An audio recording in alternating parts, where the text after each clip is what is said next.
अभी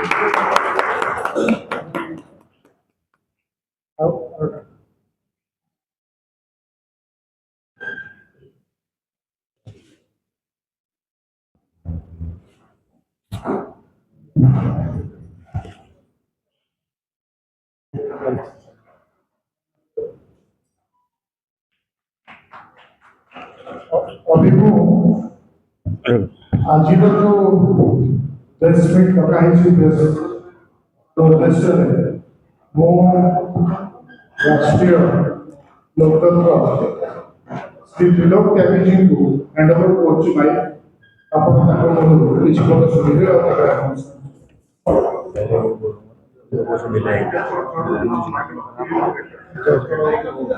और अपने लॉर्ड जगन्नाथ जी के स्टेट का हो या उनके शहर में आप सबका स्वागत है। साथियों, आज हम आरएलडी की पहली प्रेस कॉन्फ्रेंस और शुरुआत कर रहे हैं। मैं कल यहाँ पहुँचा था। कल पहुँचकर मैंने यहाँ जितने भी वेटरन लीडर हैं जो लोकदल में रहे हैं, चौधरी चरण सिंह जी के ज़माने में युवा नेता थे, काफ़ी ऐसे नेता हैं जिनसे मैंने मुलाकात की और आरएलडी बनाने की प्रक्रिया में शुरुआत की। उसमें श्री प्रभात त्रिपाठी जी जो बहुत पुराने नेता हैं, एमएलए रहे हैं और मिनिस्टर वगैरह रहे हैं, काफ़ी पुराने हैं। श्री अमर सतपथी जी जो कई दफ़े मिनिस्टर रहे हैं, एमएलए रहे हैं। श्री रवि दास जी जो सीनियर जर्नलिस्ट हैं और मानस बस्तिया जी युवा ने इन लोगों से मैंने कल मिलकर चर्चा की और कल भी कुछ लोगों के साथ मेरी मीटिंग है। आज मैं इसके बाद आप लोगों के बाद प्रयास करूंगा कि मैं पूरी जाऊंगा और वहाँ लॉर्ड जगन्नाथ जी का आशीर्वाद लेकर आऊँगा और कल फिर सब लोगों से बात करूँगा। आरएलडी के बारे में, लोकदल के बारे में उड़ीसा के लोग, पुराने लोग भली भांति जानते हैं। चौधरी चरण सिंह जी जब अध्यक्ष थे तो बीजू पटनायक उनके उपाध्यक्ष थे और यहाँ पर तमाम लोग, रवि राय जी, तमाम लोग, तमाम बड़े स्टॉलवर्ड लोकदल में थे। दो तीन चीफ मिनिस्टर यहाँ लोकदल के रहे। कुछ कारण रहे, पार्टी बट गई, अलग अलग हो गई, इसलिए लोकदल कमज़ोर हो गया। और अब हम नए सिरे से इसको उसी तरह मजबूत करने का काम कर रहे हैं। हम जो 3 चीज़ें जिस पर इम्फेसिस करने का काम करेंगे, गांव, किसान और बेरोजगारी, नौजवान, इन पर पूरा ध्यान पार्टी लगाएगी। क्योंकि महात्मा गांधी, चौधरी चरण सिंह कहते थे पहली इकाई गांव है। गांव में अच्छे स्कूल हों, अस्पताल हों, गांव में सड़कें अच्छी हों, गांव में अगर सारे साधन होंगे, क्योंकि आज भी 70% आबादी गांव में रहती है, तो अगर हम 70% लोगों की देखभाल नहीं करेंगे, उसमें सभी जाति, सभी धर्मों के लोग रहते हैं, इसलिए चौधरी चरण सिंह कहते थे कि गांव को प्राथमिकता दो, बजट का ज़्यादा पैसा, आधे से ज़्यादा पैसा गांव पर खर्च करो। और उन्होंने जब प्रधानमंत्री थे तो उन्होंने लागू भी किसको किया। दूसरा, किसान, तो उड़ीसा में किसानी बहुत है। यहाँ पर धान की खेती, पैडी की खेती होती है, यहाँ पर गेहूं की खेती होती है, यहाँ पर और तमाम चीज़ों की खेती होती है, सब्जियाँ होती हैं। यहाँ पर कल बता रहे थे उसकी पान के पत्ते की बहुत पैमाने पर खेती हो, लोग पैदा करते हैं। हाँ, कोस्टल समुद्र का किनारा है। तो मेरा कहना है कि यहाँ किसान पर भी ध्यान लगाने की ज़रूरत है। और यही नहीं, पूरे देश का किसान अगर खुशहाल होगा तो देश खुशहाल होगा।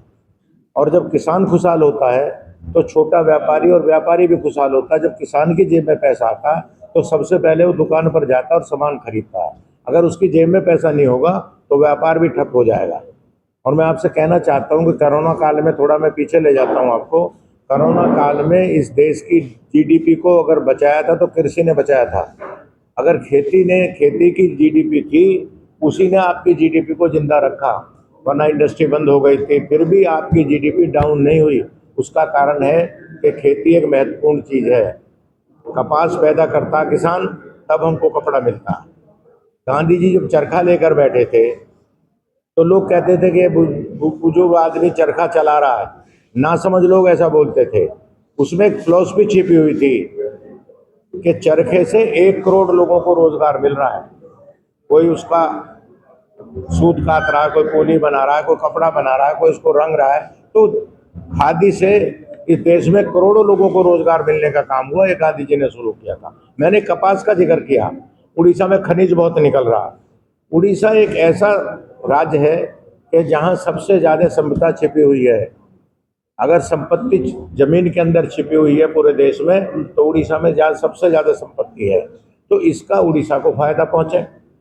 इसका फायदा सेंटर को तो पहुंचता ही पहुंचता है, सेंटर का पैसा भी यहाँ आता है, पर उड़ीसा को ज्यादा फायदा पहुंचे, इस पर आरएलडी काम करेगा, ये हमारी शुभकामना है।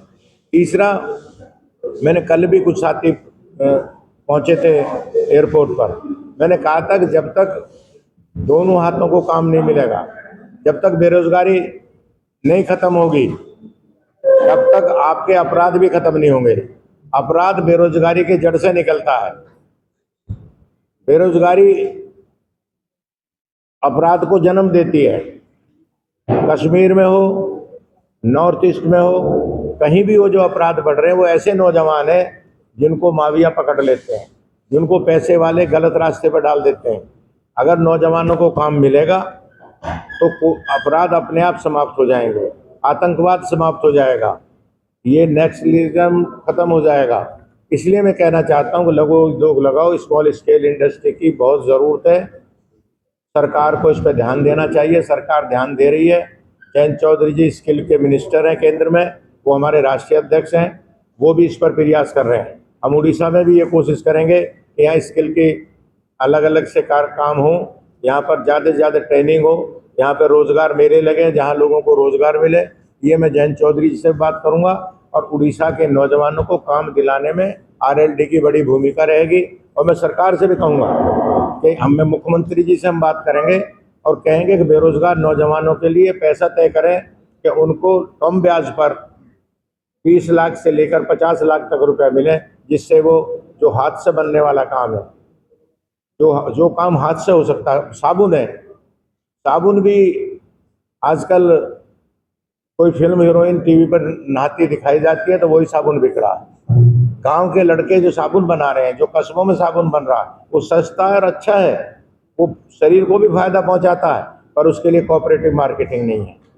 तो सरकार से हम कहेंगे कि हाथ के काम के लिए कोऑपरेटिव मार्केटिंग की व्यवस्था की जाए और रोजगार के साधन बढ़ाए जाएं, इन लड़कों को काम पर लगाया जाए, तब देश तरक्की करेगा, तब हमारी जीडीपी और बढ़ेगी, तब हमारा अपराध खत्म होगा। इसलिए लघु उद्योग हमारी प्राथमिकता है। चौधरी चरण सिंह जी ने 3 बातों का जिक्र करते थे। वो हाथ के दस्तकार की बात करते थे, आज हाथ का दस्तकार खत्म हो गया, आज बड़ी बड़ी इंडस्ट्री लग गई है। तो आप देखो ना, जो मट्टी के बर्तन बनते थे उसमें लाखों लोग लगे हुए थे, आज एक पोट्री लग गई है, वो पोट्री सारा काम कर रही है और उसमें लाखों हाथ के दस्तकार बर्बाद हो गए।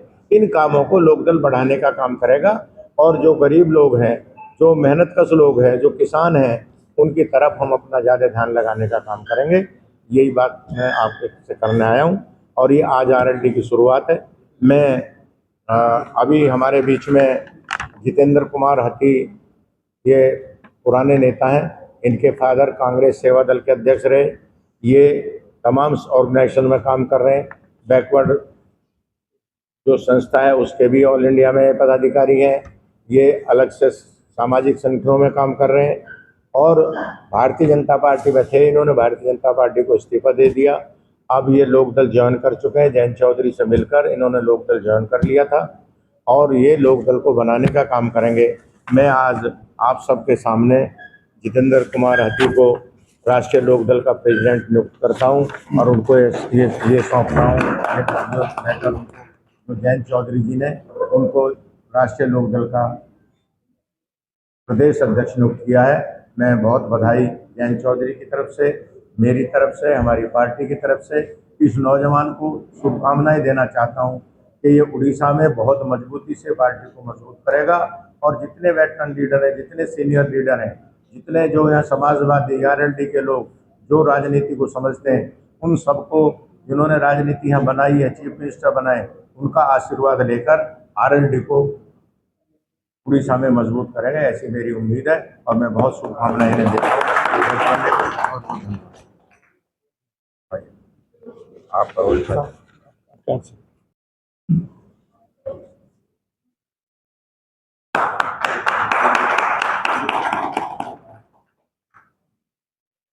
यहाँ से आइए।